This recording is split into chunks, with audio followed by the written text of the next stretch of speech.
Konbanwa. Konnichiwa. Hello.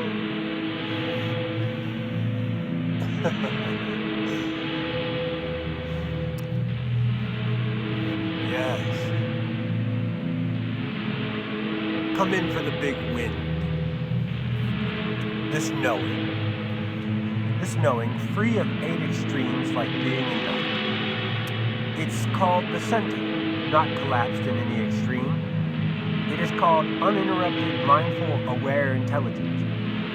As it has the essence of voidness and awareness, it is named the essence of the blissful lords. If you know this import, you transcend everything, so it is called transcendent wisdom. Since it surpasses mind, free of limit and origin, it is called the Great Seal.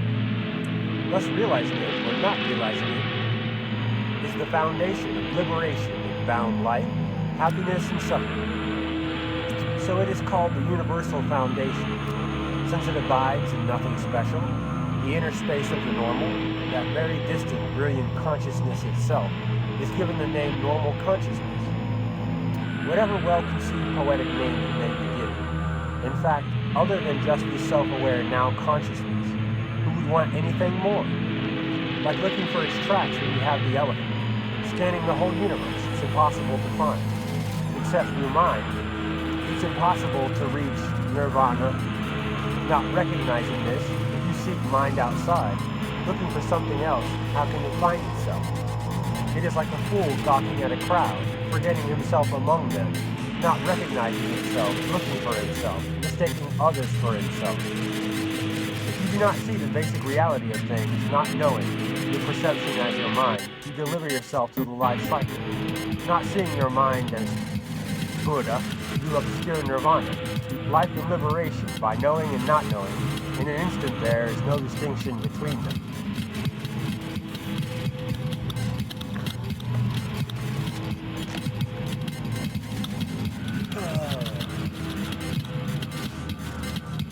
I just like to go like this, like Sarah Jane.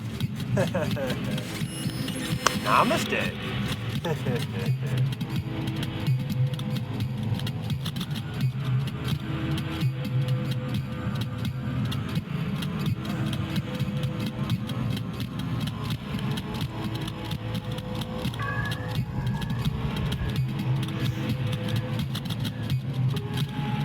It reminds me of the meditational awareness of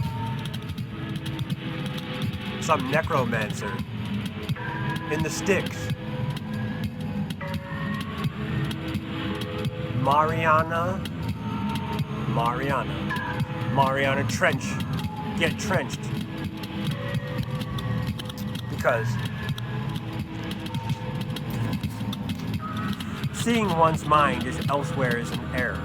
But erring and not erring are actually the same. A being has no second continuum of mind. When mind is left in itself unmade, it's free. If you don't know error itself is mind, you never realize the impact of reality. Self-arisen, self-created, self looks into self. These visions first arise from where? Where do they say in the meanwhile? Finally, where do they go? It's like a crow's reflection in a pond. It flies up from the pond, but the reflection doesn't leave. So perceptions arise from the mind, rising from the mind. They are free in the mind.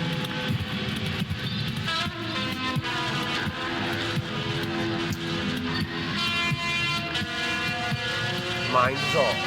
Mind itself is clear void, all-knowing, all-aware. It is like sky, primal clarity, voidness, indivisible. And the clarity of original intuitive wisdom, just that determination is reality. The reason is that all appearance in existence is known as your own mind, and this mind itself is realized, space-like in its intelligence and clarity. Though the example of space refers to reality, it is just a symbol that rather partially does so. Mind itself is universally clear, void, and intelligent, and space is unintelligent, void, free of solid objects. Thus space cannot fully illustrate the import of mind. Do not vacillate, but focus on mind's actual reality. Whoa. All this superficial appearance, is exclusively truth status free like fear. For example, all appearance and existence, life and liberation is beheld uniquely as your natural mind. Then, just by transforming the process of your mind, you can perceive your transformation of the outer world. Therefore, everything is a perception of the mind. The 6 migrations each have their specific perception. The outsider fundamentalists have their absolutisms and nihilisms. The 9 vehicles each have their individual views. Seeing variety, distinguishing variety, they err by holding dichotomies and clinging to distinction. All appearance is understood as mind.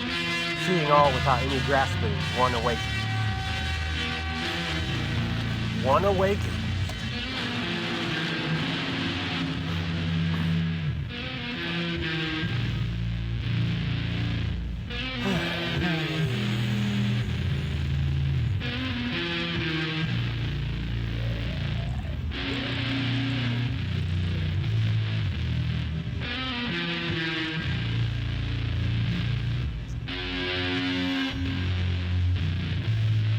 Feel that thumbnail into the other thumb, that point? Do